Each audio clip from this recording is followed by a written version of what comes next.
Fala galera, sejam bem-vindos a mais uma exposição bíblica trazida a você pelo Seminário Bíblico Palavra da Vida.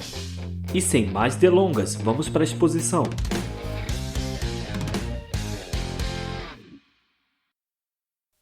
Quero hoje rapidamente, vocês têm o primeiro dia de aula, então vocês já indo lá para baixo para se preparar para isso. Eu quero entregar um conselho que Deus tem dado a mim a partir da leitura de 2 Samuel capítulo 16. Nós encontramos em 2 Samuel capítulo 16 parte da história do rei Davi. E o rei Davi foi aquele homem que nós reconhecemos na Bíblia como, porque a Bíblia o reconhece assim, como o homem segundo o coração de Deus. O grande chefe de Estado, o grande estadista Davi, o homem que fez de Israel um grande reino, um reino poderoso, um reino temível, até mesmo de forma ao seu poderio bélico, à sua força militar. Davi e o exército de Davi, de Israel, eram temidos pelos povos que os rodeavam. E Davi conseguiu expandir muito do reino de Israel por meio de suas investidas de guerra. Davi fez coisas que Israel não imaginava experimentar, viver e ter até o reinado do rei Davi. E Davi foi reconhecido como um homem segundo o coração de Deus. Mas quando nós lemos a história do rei Davi nas Escrituras, nós rapidamente percebemos, numa primeira olhada, e você não precisa ser muito teólogo para entender isso, que de fato a maneira como Davi foi percebido como um homem segundo o coração de Deus nada tem a ver com isso que acabei de falar. Com o fato de Davi ter sido um homem valente, com o fato de Davi ter matado Golias, com o fato de Davi ter vencido povos ao redor e expandido o território e o domínio de Israel.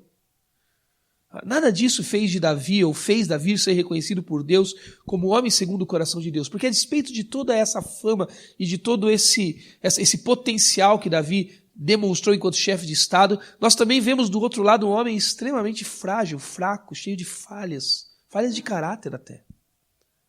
Uma família extremamente bagunçada, conturbada. Davi foi um péssimo pai e as páginas das Escrituras, elas não enganam a gente sobre isso, e elas não tentam disfarçar o tipo de homem que Davi foi. Davi teve um filho que violentou sexualmente a irmã. Um outro filho que por conta disso mata. Davi teve um filho que chegou ao ponto, e aqui esse é o ponto da história, que chegou a dar um golpe de Estado em Davi. Colocar Davi para sair corrido de Israel, de Jerusalém, juntar o que lhe sobrava, pegar alguns valentes que ainda ficaram com ele, juntar tudo numa caravana e sair correndo, porque Absalão tinha dominado o reino. Davi teve que amargar ver o seu próprio filho possuir as suas mulheres diante dos olhos dos seus súditos. Davi foi um homem de marcas terríveis.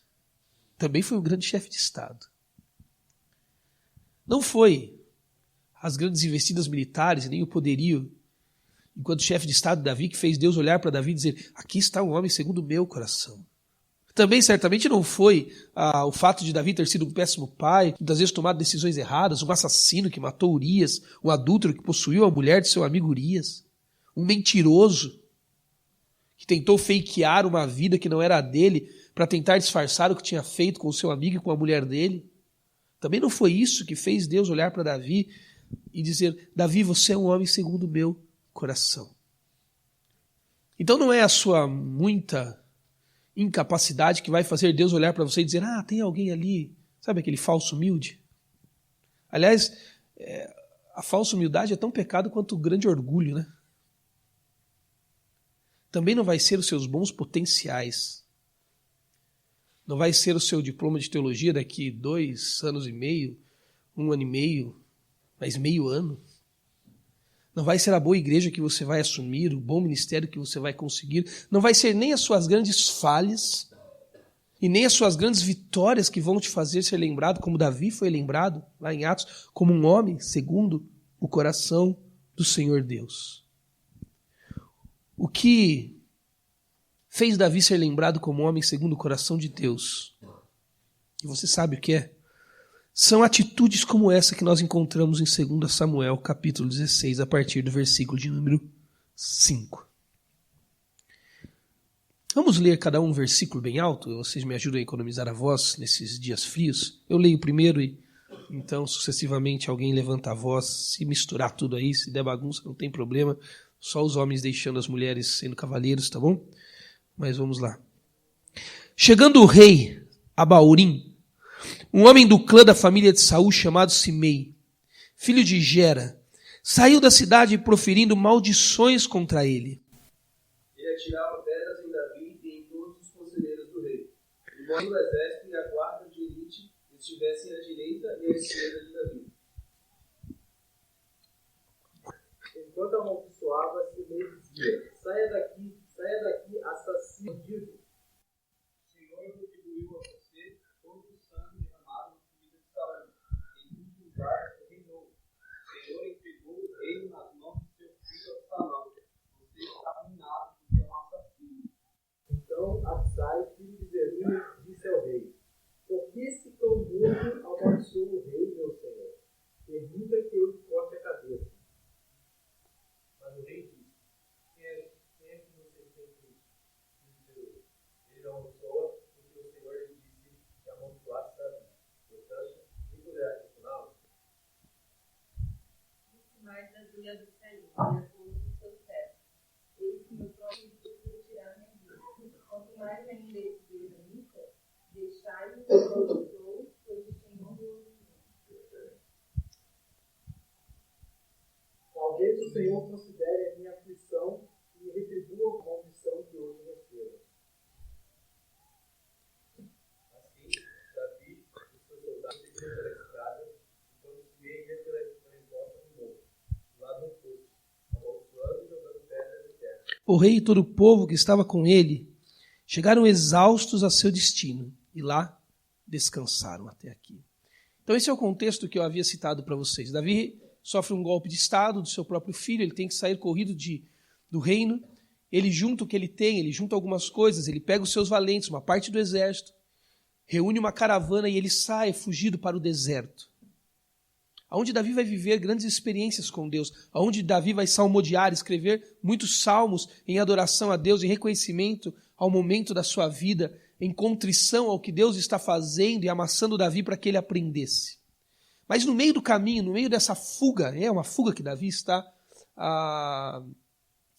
que está acontecendo aqui, a ponto de um pouco antes no contexto, o servo de Mefibosete ir até Davi, quando ele está saindo da cidade, para oferecer ajuda, mantimento e coisas para que Davi possa viver ou suportar essa jornada que ele vai com os seus amigos fazer, aqueles que ainda restaram para Davi no golpe de estado de Absalão. E no meio desse cenário, dessa jornada de Davi, acontece uma cena inusitada, e uma cena pouco falada no Evangelho, pouco falada no contexto bíblico, a cena desse camarada chamado Simei. Esse é um personagem solto na Bíblia, mas um personagem que diz algo, pelo menos para mim, Joel, muito importante para reconhecer esse homem segundo o coração de Deus, que é Davi. E é esse o conselho que eu quero deixar a vocês hoje. Davi está saindo de Jerusalém, fugido com seus amigos, e quando ele está fugindo, segue essa caravana ao lado dela, esse camarada chamado Simei. E o texto bíblico diz que Simei era alguém da família de Saul. Saul foi o rei antes de Davi, vocês sabem. E Simei, por alguma razão, acreditava que Davi era um usurpador do trono de Saul, porque Simei era do clã de Saul. Então Simei persegue a caravana, persegue aquela fuga de Davi, do seu exército, dos seus amigos. Aí eu pego aqui, dos seus amigos. E Simei começa a amaldiçoar, diz o texto, Davi. Ele começa a chamar Davi de assassino. Ele começa a jogar sobre Davi, sobre os ombros de Davi, a culpa do sangue de Saul. Agora, pensem na cena. Davi já está fragilizado. Não é qualquer coisa que aconteceu. Davi foi traído pelo próprio filho. Davi sabe que a cidade está alvoroçada, que Absalão tomou as mulheres do pai à luz do sol. Davi está fragilizado. Davi deixou o palácio para viver no deserto, deixou toda a obediência dos seus súditos para fugir com aqueles que sobraram. Davi não é um usurpador do trono de Saul.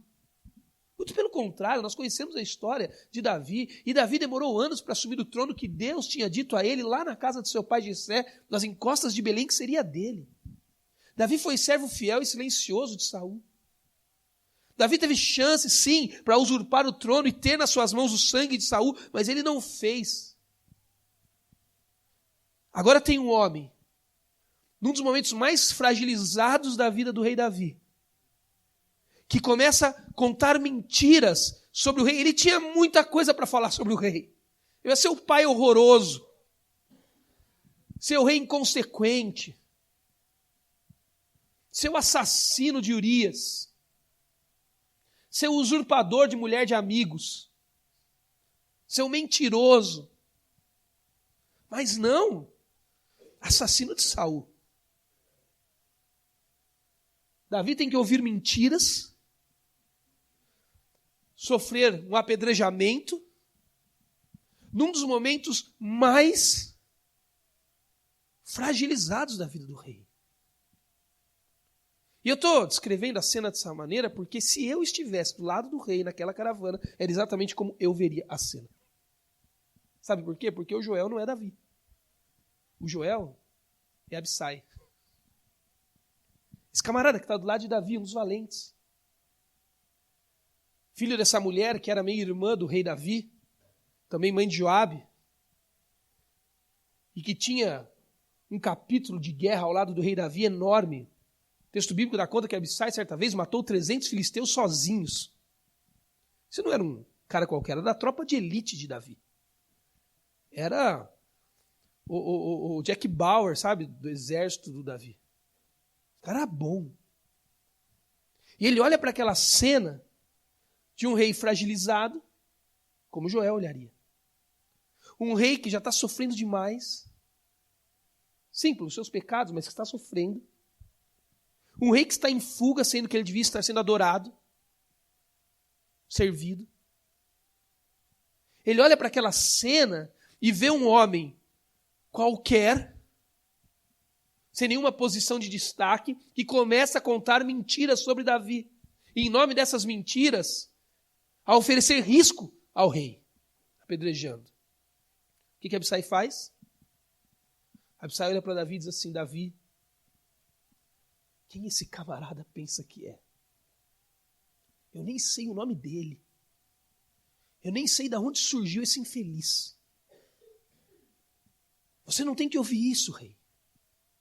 Você não tem que ouvir esse tipo de injúria, esse tipo de maldição. Você não tem que receber esse tipo de apedrejamento. Você é Davi. Tá, a gente não está nos nossos melhores momentos, eu entendo. A gente está fugido de... Eu entendo. Absalão te deu um... Eu entendo, rei. Mas esse homem não pode fazer isso contra você. Me dá 1 minuto, para um pouco a caravana, eu vou lá, tiro a minha espada. Mas numa espadada eu arranco a cabeça dele. Eu já matei 300 filisteus sozinho, não vou matar esse Simei. Esse infeliz. O que homens comuns fariam? Fragilizados, traídos pelo próprio filho, fugindo para um deserto, deixando o conforto do palácio, tendo um guarda de elite do seu lado com a espada afiada e um infeliz jogando pedras que não ofereceria nenhuma resistência ao seu soldado. Davi já matou Golias, já matou um monte de exército de outros povos. O que Davi faria? O que um homem comum faria? Para essa caravana. Desce lá, Abissai, resolve e a gente continua a viagem. Você viu que Davi responde a ele? Davi fala: guarda essa espada, Abissai. Olha pra gente, cara. Olha onde a gente veio parar. Olha para mim, eu não sou esse Davi que você está pensando mais. Olha onde eu tô. Eu estou numa caravana, fugindo com alguns poucos homens que sobraram. Eu não estou no palácio, eu não estou deitado em linhos finos egípcios. Eu não estou no meu trono, eu não estou julgando mais o povo. Eu não estou mais administrando incursões militares, eu não estou mais ganhando territórios. Eu estou fugindo, Abissai. Absalão que está lá. Absalão tomou o meu trono. Absalão envergonhou o meu nome. Eu estou fugindo. Olha para mim. Olha para vocês. Não tem glória nisso que está acontecendo. Acabou aquele tempo. É outro tempo. E ele precisa ser reconhecido. Davi olha para esse soldado de elite que está com ele e ele diz, guarda sua espada, porque se Deus colocou esse tal de Simei ali para apedrejar e para dizer essas coisas contra mim, é porque Deus quer falar comigo. É porque Deus quer que eu entenda alguma coisa, Abissai. Se Deus permitiu que esse homem chegasse até aqui, e se Deus o colocou ali, e se Deus permitiu que ele me apedrejasse, que ele me insultasse e que ele dissesse essas coisas, é porque eu preciso ouvir e entender o que Deus está fazendo comigo nesse momento. Esse é um homem segundo o coração de Deus. Quando eu olho para essa história de Simei, tão solta no texto, parece só uma passagem do rei. Eu entendo que homens que têm o coração conectado com o Senhor, a despeito dos momentos terríveis da vida e das circunstâncias mais adversas, ele reconhece todas e cada uma delas como oportunidades de perceber que Deus ainda não desistiu de nós.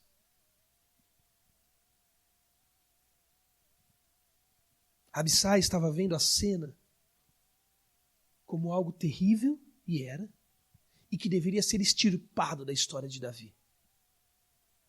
Davi estava vendo a mesma cena como oportunidade de perceber que Deus ainda se importava com Davi, a ponto de produzir momentos como aquele que fizesse ele lembrar de tudo o que estava acontecendo. É isso que Davi diz. Deus está produzindo esta cena, Abissai. O ministério é cheio disso, gente. Talvez você voltou do seu estágio de férias, e alguns de vocês foram para a igreja local 1, 2, 3 semanas, e 1, 2, 3 semanas bastaram para você ser um pouco odiado. Até porque você chega com a empáfia do seminarista, né? Achando que tem todas as respostas. Em vez de pregar graça, né, professor Jang? A gente prega o peso da palavra. E acha que tem todas as verdades, que vai mudar aquela igreja que o pastor está pastorando há 30 anos, e a gente com 30 dias de férias acha que vai mudar a igreja com as nossas boas mensagens. A gente chega com a certeza dos bons conselhos, como se toda a verdade que faltasse para aquelas pessoas naquela comunidade está em nós. 30 dias numa igreja basta para você começar a ser bastante odiado. Aliás, já dizia o Ed Stetz, né, se você não quer ser perseguido no ministério, vai vender sorvete, é bem mais fácil. Porque a liderança é isso, você deixa de ser a pedra de Simei e se torna a vidraça que Davi foi. Eu me lembro, não poucas vezes, uma vez de uma menina na minha igreja que ficou grávida, e ela engravidou, uma adolescente, chegando na juventude, 16 para 17 anos, uma adolescente que engravidou de um rapaz que era envolvido na cidade com tráfico de drogas e coisas do tipo. E a família dela era muito grande na nossa comunidade. Eu me lembro que eu tive que tomar uma postura, eu e os outros pastores, sobre a situação daquela menina. E eu me lembro que um dia aquela mãe e aquele pai chegaram no meu escritório e disseram assim: pastor, nós queremos que você apresente o nosso netinho na igreja. E eu disse: olha, minha irmã, eu não tenho a menor condição de fazer isso. Porque a apresentação de uma criança na igreja significa, eu expliquei para ela o que significava, um comprometimento da nossa igreja com a criação dessa criança. E vocês estão levando a sua filha obrigatoriamente, eu sabia que ela não queria, por um senso de vergonha, a casar com um rapaz que ela não deveria casar. E que ela não quer casar. Se vocês conversarem com ela do jeito que eu conversei, só eu e ela e minha esposa, vocês vão descobrir que ela não quer. Mesmo que ela diga para vocês que quer. E eu me lembro, foi um mês e meio dos mais terríveis do meu ministério naquela igreja. Aquela família que talvez beirava cerca de 30 pessoas naquela igreja, eles decidiram naquele dia que eu era o algoz deles. Que eu era o entrave para o que eles achavam que deveria acontecer naquele lugar. Foi um mês e meio. Até que Deus então solucionasse aquela situação. E como Deus ainda não tinha promovido eles, Deus removeu. Eles saíram da igreja. Mas foi um mês e meio, sentado em uma caravana, com poucos valentes que sobram ao nosso lado, ouvindo as palavras mais cruéis contra mim. E recebendo as pedras mais pontudas contra mim. O ministério vai ter isso. E a gente vai ter um montão de Abissai com espada afiada para nos ajudar, um monte. Aqui no seminário. Sabe aquele cara do seu quarto que vem com os conselhos mais guerreiros do mundo? Vamos sair matando todo mundo. Vai estar cheio de gente assim do seu lado, com a espada afiada, pronto para decepar a cabeça de si mesmo. Mas nós não fomos chamados para isso. Nós fomos chamados para perceber que no meio das crises mais terríveis da vida e das mais terríveis que o ministério vai nos apresentar, Deus ainda se importa conosco, amém? Por isso que Ele mandou cimeis. Por isso que Ele mandou pedras. E nós vamos ter que ser sensíveis o bastante para olhar para homens bem intencionados como Abissai. Ele não está mal intencionado. Ele quer ajudar o rei dele. Para dizer para ele: Rei Abissai, é hora agora de se calar. Eu não estou dando ordens.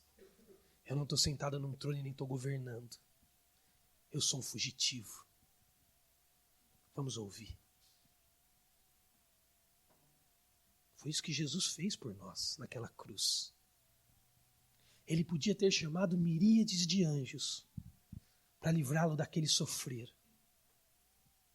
Ele poderia ter dado ordens ao céu como Satanás o tentou no deserto a fazer. E os anjos viriam naquele calvário e o salvariam daquela dor.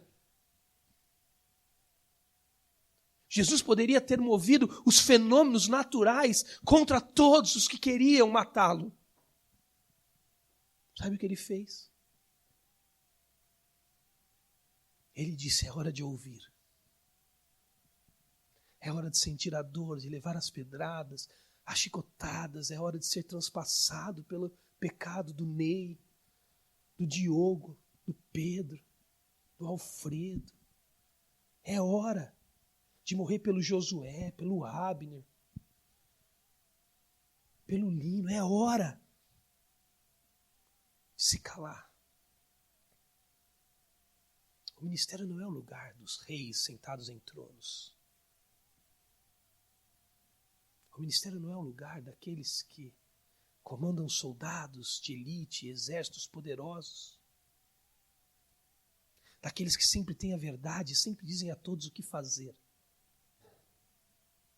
O ministério muitas vezes será o lugar daqueles que estão fugindo numa caravana, sofrendo pedradas, sendo amaldiçoados, e homens segundo o coração de Deus enxergam essas oportunidades como ainda o cuidado de Deus sobre nós. Então eles param, os valentes dos seus lados, e dizem: vamos ouvir silenciosos, como um dia Jesus ouviu toda a injúria em nosso favor. Cuidem disso na vida de vocês. no momento dessas histórias terríveis de vida que vocês vão passar e talvez estejam passando, Deus ainda está cuidando de vocês. Essa semana nós estávamos em Caldas Novas, todos os missionários da Palavra da Vida do Brasil. Nós tivemos um homem de Deus pregando para nós lá, né, professor Jangue? Um pastor lá de Curitiba. Teve uma coisa que ele disse que ficou no meu coração. Eu fiquei pensando o dia inteiro, será que aquilo teologicamente é sustentável? Até que eu desisti de pensar e falei, tô nem aí com isso. Mas foi muito legal. Ele falou assim,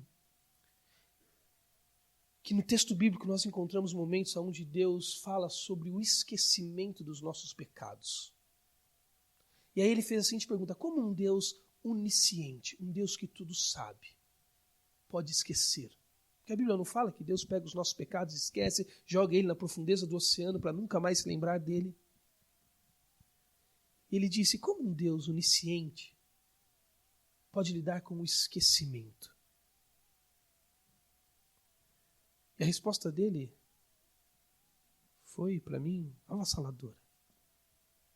E ele disse, porque numa história de desgraça, Deus subscreve com linhas de amor. Esse é o rei Davi. Não foi legal o que ele viveu. Mas agora ele vai habitar fugitivo num deserto. E ele vai escrever coisas que chegam até nós hoje como uma espécie de anatomia na nossa alma, revelando sentimentos que nós nem sabemos nominar, que o rei salmodiou. E sabe por que ele salmodiou? Porque na hora que ele podia odiar, ele não fez. Na hora que ele podia atacar, ele não fez. Ele simplesmente se calou e disse a Abissai, vamos ouvir o que Simei tem a dizer. Agora esse homem está pronto para dizer, eu não vou calar meus pecados, eu não vou deixar os meus ossos se corroerem por dentro. Eu não vou, Deus, oferecer ao Senhor rebanhos, eu vou oferecer um coração contrito. Agora eu sei que o que importa é habitar nos átrios do Senhor, na sua morada. Não porque Davi era o grande rei de Israel, mas porque no momento mais difícil da vida dele, ele reconheceu que Deus estava cuidando dele. Ele se calou para o cuidado de Deus, ouviu o que Deus tinha para dizer. E Deus subscreveu uma história de amor na vida de Davi. Esse homem é segundo o coração de Deus. Que o Senhor dê graça a vocês, a mim, nas histórias que estamos passando e pelas quais ainda iremos passar. E toda vez que você se ver fugido, amaldiçoado e apedrejado, lembre, Deus ainda se importa com você. Senhor Jesus, obrigado porque o Senhor tem cuidado de nós. Obrigado porque o Senhor deixou histórias reais como essa nas Escrituras para nos lembrar que homens como Davi, homens segundo o seu coração, vão passar por momentos como esse. Que dirá nós? Quando chegar a nossa vez, e se ela ainda não está presente, que nós saibamos entender que o Senhor está cuidando de nós. Que nós não precisamos defender a verdade, porque nada pode contra a verdade. Que o Senhor conhece os nossos corações, que o Senhor conhece as nossas intenções, que o Senhor esquadrinha o nosso interior. A ponto de nós, no Senhor, podemos discernir quais são as pedras que devem realmente nos incomodar, quais são os insultos que devem realmente nos ressignificar. Ajuda cada um que está aqui, Deus. Muitos desses que serão pastores, mulheres no campo, missionário, nas igrejas locais, e que vão sofrer enquanto líderes momentos como esse que Davi sofreu. Nos ensina a reconhecer esses momentos como cuidado e proteção do Senhor. Nos ensina a nos calar, como o Senhor um dia se calou naquele Calvário. Nos ensina a ensinar homens valentes que estarão aos nossos lados, prontos para matar, que nós estamos nisso para morrer. Como o Senhor um dia fez por nós. Nos ajuda, Senhor. Nos dá graça sobre graça para isso. Em teu nome que eu oro. Amém.